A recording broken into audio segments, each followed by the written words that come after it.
الحمد لله نحمده ونستعينه ونستغفره ونعوذ بالله من شرور أنفسنا ومن سيئات أعمالنا من يهده الله فلا مضل له ومن يضلل فلا هادي له وأشهد أن لا إله إلا الله وحده لا شريك له وأشهد أن محمدا عبده ورسوله يا أيها الذين آمنوا اتقوا الله حق تقاته ولا تموتن إلا وأنتم مسلمون يا أيها الناس اتقوا ربكم الذي خلقكم من نفس واحدة وخلق منها زوجها وبث منهما رجالا كثيرا ونساء واتقوا الله الذي تساءلون به والأرحام إن الله كان عليكم رقيبا يا أيها الذين آمنوا اتقوا الله وقولوا قولا سديدا يصلح لكم أعمالكم ويغفر لكم ذنوبكم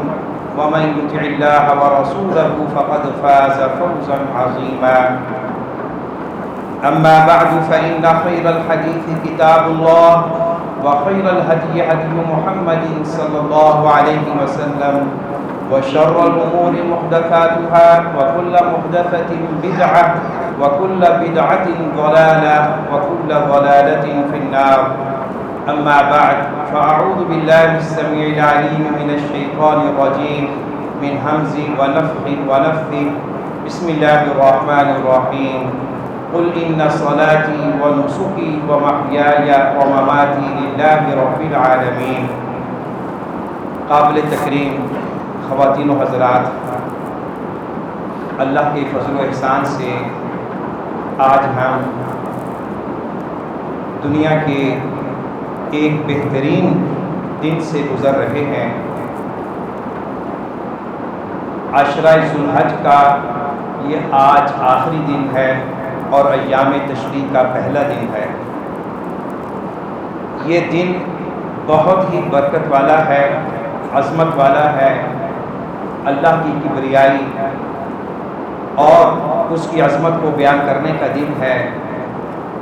اس کے حکم کو مانتے ہوئے اس کے خلیل ابو الانبیاء حضرت ابراہیم علیہ السلام کی سنت کو زندہ کرتے ہوئے خاتم الانبیاء والمرسلین نبینا سیدنا حضرت محمد صلی اللہ علیہ وسلم کی سنت کو فالو کرتے ہوئے آپ کی متواتر مسنون سنت جو کہ ایک تواتر کی صورت میں کتب احادیث میں موجود ہیں، اس کو فالو کرتے ہوئے اللہ کی راہ میں اللہ کی رضا کی خاطر اور اپنے جذبات و احساسات کی قربانی دیتے ہوئے اللہ کی راہ میں جانوروں کو ذبح کرنے کا دن ہے.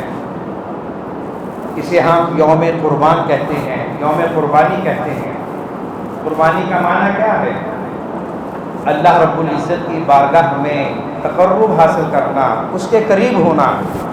وہ اللہ جس نے ہمیں پیدا کیا ہے، عدم سے وجود بخشا ہے، بہت سی نعمتوں سے نوازا ہوا ہے، اس اللہ کے تقرب کے حصول کے ذرائع مختلف ہیں. ان میں سے ایک اہم آج کا دن ہے، قربانی کا دن. اور اس دن جو اللہ کو سب سے زیادہ محبوب عمل ہے وہ اللہ کی راہ میں جانوروں کا خون بہانا ہے. جانوروں کا خون بہانا، ان پر کوئی ظلم نہیں ہے، کوئی زیادتی نہیں ہے. اور جب ہم جانوروں کے گردنوں پہ چھری چلائیں تو ہمیں وہ واقعہ یاد ہونا چاہیے کہ یہ کس عظیم و شان واقعہ کی یادگار ہے. ایک صاحب عظیمت پیغمبر حضرت ابراہیم علیہ السلام نے اللہ کے حکم پر اپنے بیٹے کی گردن پہ چھری چلائی تھی. کہاں بیٹا کہاں جانور؟ تو اللہ نے وفدیناہ بذبح عظیم، پوری امت پہ احسان عظیم کیا.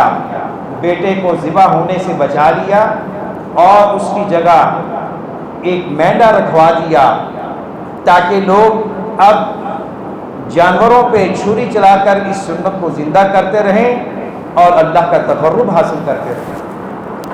یہ قربانی کا فلسفہ ہے، یہ حقیقت ہے۔ یہ جانور ذبح کرنا اصل میں یہ عملی مظہر ہے۔ اصل حقیقت کیا ہے؟ انما الاعمال بالنیات لن ینال اللہ لحومها ولا دماؤها ولکن ینالہ التقوی منکم۔ واللہ اس دل کی کیفیت کو دیکھنا چاہتا ہے کہ یہ عمل کس نیت سے کیا جا رہا ہے، کس جذبے سے کیا جا رہا ہے۔ تو خوش دلی سے، فراخ دلی سے، دل جمی سے اور اللہ کی رضا کے حصول کے جذبے سے قربانی کرنا ہم سب کے لیے ضروری ہے۔ قربانی سے بہت سے اسباق دروس ملتے ہیں۔ مختصر سے وقت میں ان چند اسباق کی طرف اشارہ کرنا چاہوں گا تاکہ ہمیں ان مبارک ایام میں پیغام تربیت و اصلاح بھی حاصل ہو اور ہمیں پتہ چلے کہ اس قربانی کا پس منظر، پیش منظر، تہ منظر کیا ہے، آخر اللہ رب العزت ہم سے کیا چاہتے ہیں۔ یہ آج کے خطبے کا مرکزی سوال ہے۔ تو قربانی کے مختلف اسباق دروس ہیں، عبرتیں ہیں، بصائر ہیں۔ ان میں سے سب سے اہم یہ ہے کہ اللہ تعالیٰ ہمارے اخلاص کو جج کرنا چاہتے ہیں، ہمارے جذبہ الہیت کو دیکھنا چاہتے ہیں۔ قل ان صلاتی و نسکی و محیای و مماتی للہ رب العالمین۔ اعلان کر دیجئے میری نماز، میری قربانی، میری زندگی، میری موت اللہ رب العالمین کے لیے۔ جس طرح قربانی کا عمل خالصتاً اللہ کے لیے ہے، اس میں کوئی اور جذبہ کار فرما نہیں ہونا چاہیے، اسی طرح جو زندگی کے دوسرے اعمال ہیں وہ بھی اللہ کی رضا کے لیے ہوں اور اللہ کے تقرب کے حصول کا ذریعہ ہونا چاہیے۔ دوسرا درس یہ ہے کہ ہمارے دلوں میں تقوی پیدا ہو۔ تقوی کا معنی ہے برائی سے بچنا اور خیر کی طرف راغب ہونا، خیر کی طرف لوگوں کو متوجہ کرنا۔ یہ گوشت، یہ چرمہائی قربانی، یہ خون، اللہ کو اس سے کوئی سروکار نہیں ہے۔ اللہ یہ دیکھنا چاہتے ہیں کہ دلوں میں تقوی کس قدر ہے۔ لن ینال اللہ لحومها ولا دماؤها ولکن ینالہ التقوی منکم کذلک سخرها لتکبروا اللہ علی ما ہداکم۔ نمبر 3، قربانی کے دروس میں سے ایک اہم سبق یہ ہے، اس میں عقیدہ توحید مستحکم ہوتا ہے، اور جس طرح قربانی صرف اور صرف اللہ کے لیے ہے، دوسری عبادات بھی، نظر و نیاز، نماز، طواف، دعائیں، وہ سب اللہ کے لیے خالص ہونی چاہیے۔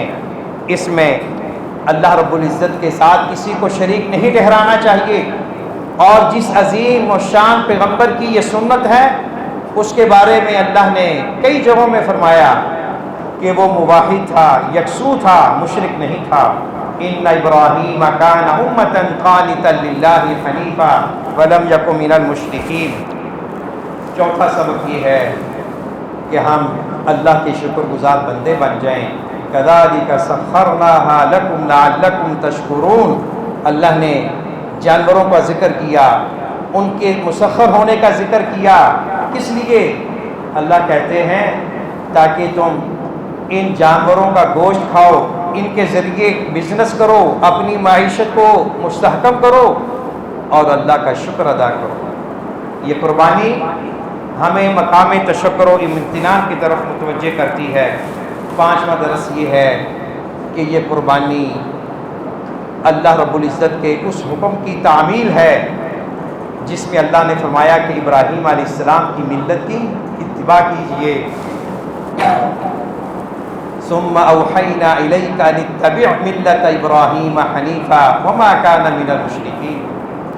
ابراہیم علیہ السلام اپنی ذات میں انجمن تھے اور ان کو یہ اعزاز حاصل ہے کہ ہر دین و ملت کا پیروکار آپ کی طرف نسبت کو باعث فخر سمجھتا ہے،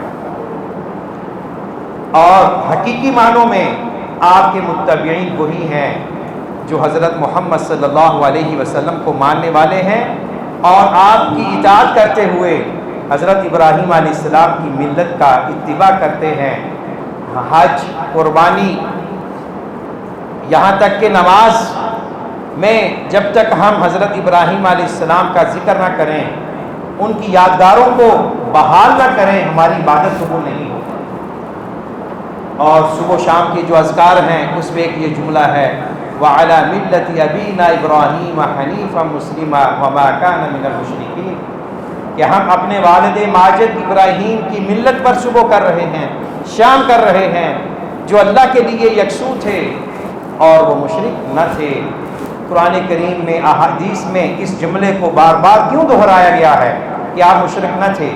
اس لیے کہ مشرکین عرب یہ کہتے تھے، دعویٰ کرتے تھے کہ ہم حضرت ابراہیم علیہ السلام کے دین کے پیروکار ہیں، تو اللہ ہم کو جھنجھوڑنا چاہ رہے ہیں۔ اسی طرح یہود و نصارہ جو کہ شرک میں مبتلا ہو چکے تھے، ان کو بھی بتلانا چاہتے ہیں کہ اگر تم اپنی نسبت ابراہیم کی طرف کرنے میں دعویٰ کرتے ہو، فخر کرتے ہو، تو یاد رکھو وہ مشرک نہیں تھے، وہ موحد تھے، یکسو تھے۔ تو اس آیت اور دیگر آیات سے یہی پتہ چلتا ہے کہ حقیقی معنوں میں حضرت ابراہیم علیہ السلام کی ملت کا وہی متبع ہے جو توحید والا ہے، موحد ہے۔ اور آج بھی بعض ممالک میں یہ مغالطہ دیا جانے کی کوشش ہو رہی ہے، یہ باور کرایا جاتا ہے کہ پوری نو انسانیت ملت ابراہیمی پہ جمع ہو سکتی ہے، یہودی، عیسائی اور دوسرے آسمانی مذاہب کے ماننے والے مسلمان ملت ابراہیم پہ جمع ہو جائیں۔ یہ نعرہ بظاہر اٹریکشنیبل ہے، لیکن یاد رکھیے حضرت ابراہیم علیہ السلام کی ملت کا جو مغز ہے، محور و مرکز ہے، وہ توحید ہے اور شرک کے اعلان برات ہے۔ تو شرک اور کفر کے ہوتے ہوئے حضرت ابراہیم علیہ السلام کی ملت کی پیروی ہرگز نہیں ہو سکتی۔ چھٹا درس یہ ہے کہ قربانی کا عمل ہمیں یہ تربیت دیتا ہے، تعلیم دیتا ہے کہ جس طرح ہم اللہ کے رسول صلی اللہ علیہ وسلم کی سنت کے مطابق جانور قربان کرتے ہیں، نماز کے بعد ادا کرتے ہیں، شروط اور آداب کی روشنی میں کرتے ہیں، اسی طرح دیگر معاملات میں، عبادات میں، اخلاقیات میں اللہ کے رسول صلی اللہ علیہ وسلم کی اتباع اور اطاعت لازمی ہے، ضروری ہے۔ ساتواں سبق یہ ہے کہ اللہ رب العزت نے اس قربانی میں ایک سبق رکھا ہے کہ انسان اللہ کی راہ میں خرچ کرے تو عمدہ مال خرچ کرے۔ لن تنالوا البر حتى تنفقوا مما تحبون۔ آپ کو پتہ ہے غریب آدمی بھی جب قربانی خریدتا ہے اس کے فکر و نظر میں یہ بات ہوتی ہے کہ میں کوئی عیب والا جانور نہ خریدوں، جو کمزور ہو، لنگڑا ہو، بھینگا ہو، بے عیب ہو، اچھا ہو۔ تو ہمیں دوسرے معاملات میں بھی جب ہم اللہ کی راہ میں خرچ کریں تو وہ مال پسندیدہ جو انسان کو پسند ہے، محبوب ہے، اس مال کو اللہ کی راہ میں خرچ کرنا چاہیے۔ اور آٹھواں سبق یہ ہے کہ جب بھی اپنے دین کے تحفظ کے لیے اور اپنے اخلاق کے تحفظ کے لیے انسان کو ہجرت کرنے پہ مجبور کر دیا جائے تو ہجرت کرنا بھی سنت ابراہیمی ہے۔ نبی اکرم صلی اللہ علیہ وسلم کی سنت ہے وَقَالَ إِنِّي ذَاهِبٌ إِلَىٰ رَبِّي سَيَهْدِينِ رَبِّ هَبْ لِي مِنَ الصَّالِحِينَ فَبَشَّرْنَاهُ بِغُلَامٍ حَلِيمٍ۔ اور نواں سبق یہ ہے کہ جو چیز اللہ ہم سے تقاضا کریں، جو محبوب ترین چیز ہے، محبوب ترین وقت بھی ہو سکتا ہے، اولاد بھی ہو سکتی ہے، مال بھی ہو سکتا ہے، بزنس بھی ہو سکتا ہے، پراپرٹی، جائیداد، سب کچھ ہو سکتا ہے۔ تو جب اللہ کی راہ میں خرچ کرنے کا اللہ کی طرف سے تقاضا ہو تو پھر جو محبوب ترین چیز ہے اسے بھی قربان کر دینا چاہیے۔ اولاد سے بڑھ کر محبوب کون ہو سکتا ہے؟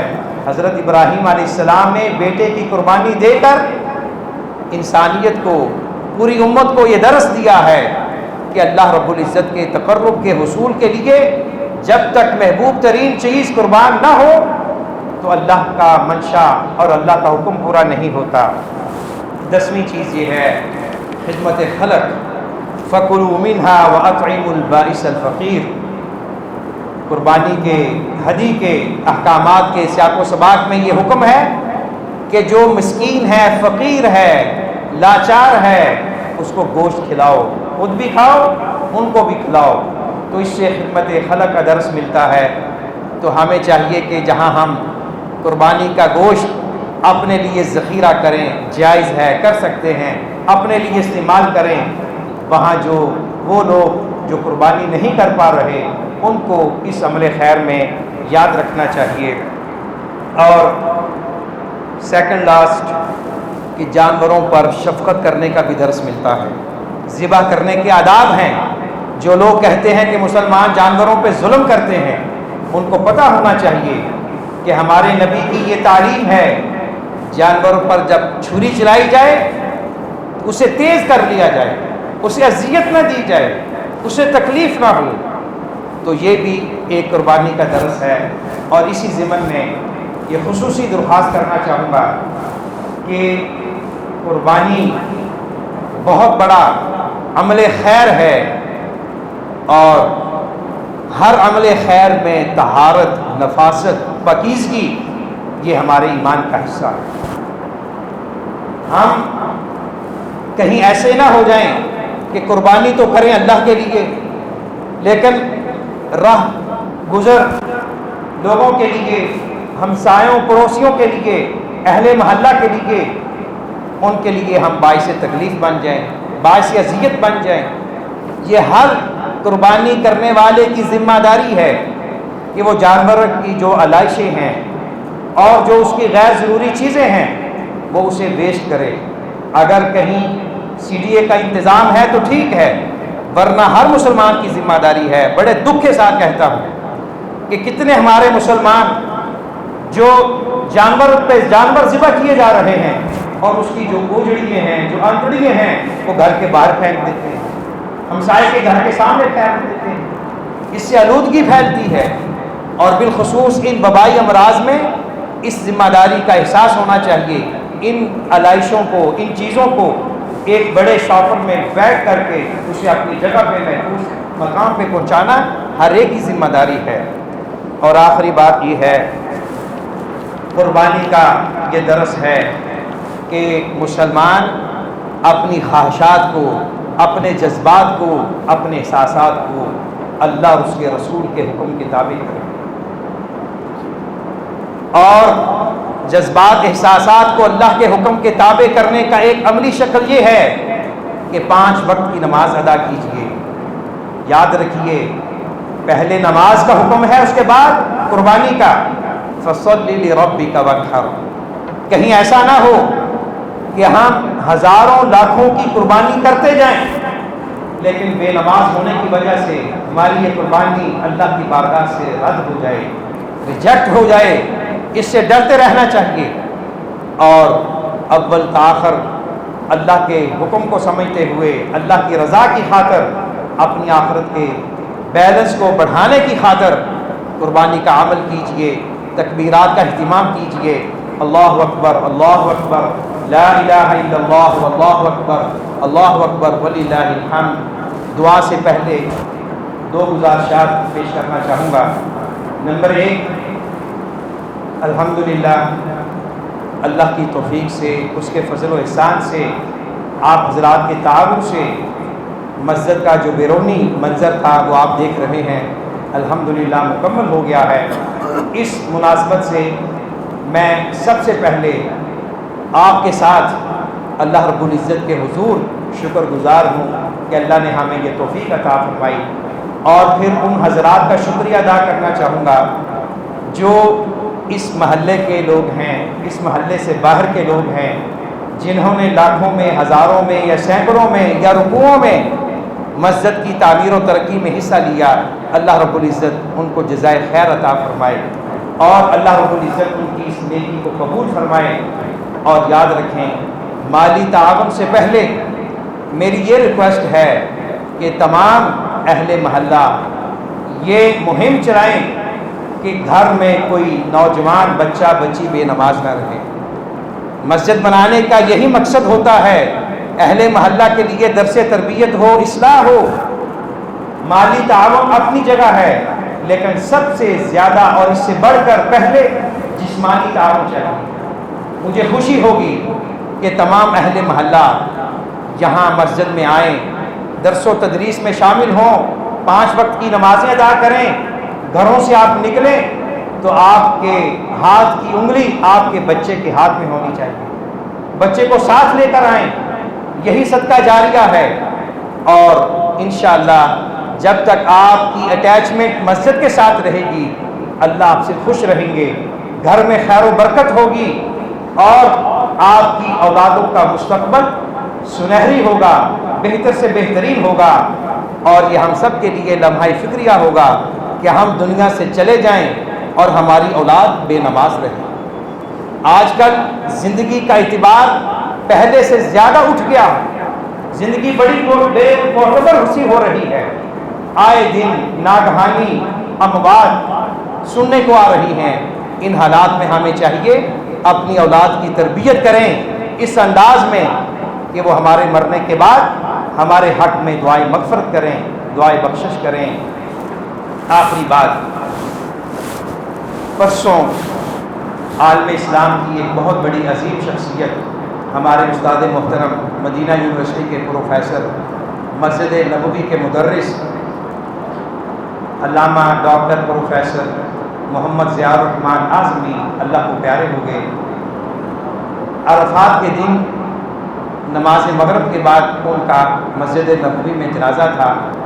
ہمارا ان سے بڑا تعلق پیار تھا، ہم نے ان سے فقہ و سنہ کا درس لیا مدینہ یونیورسٹی میں آج سے کئی سال پہلے، اور ان کی شخصیت بڑی عظیم شخصیت تھی، محدث تھے، مفسر تھے، مدرس تھے، مربی تھے۔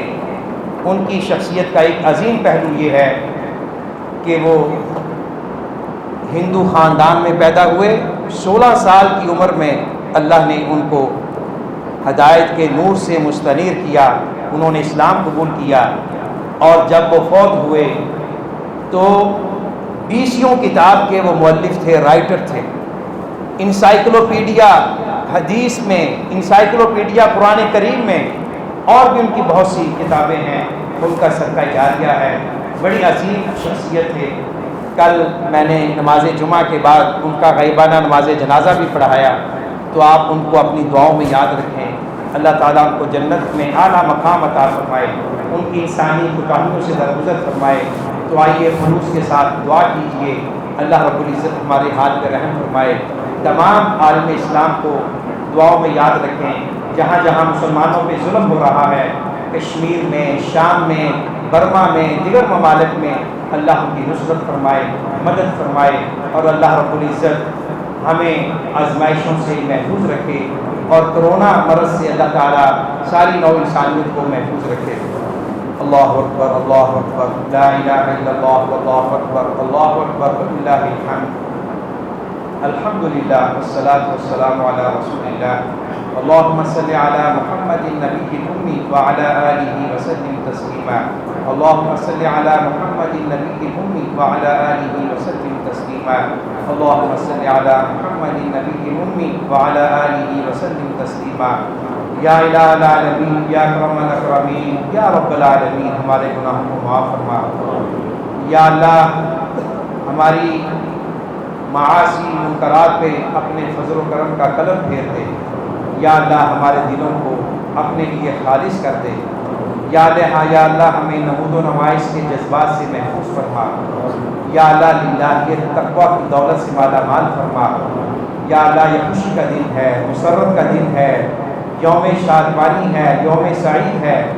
یا اللہ، تیری بارگاہ میں نذرانہ تشکر و امتنان پیش کرتے ہیں۔ یا اللہ، ہم سے خوش ہو جا۔ یا اللہ، ہماری آخرت دنیا سے بہتر فرما۔ رزق حلال عطا فرما۔ یا اللہ ہماری اولادوں کو ہماری آنکھوں کی ٹھنڈک بنا۔ یا اللہ ہمیں وہ زندگی عطا فرما جس میں اطمینان ہو، سکون ہو، عافیت ہو۔ یا اللہ ہر قسم کے وبائی امراض سے محفوظ فرما، ساری انسانیت کو محفوظ فرما۔ اللہم احفظنا من کل سوء و مکروہ، اللہم احفظنا بالاسلام قائمین، اللہم احفظنا بالاسلام قاعدین، اللہم احفظنا بالاسلام راقدین۔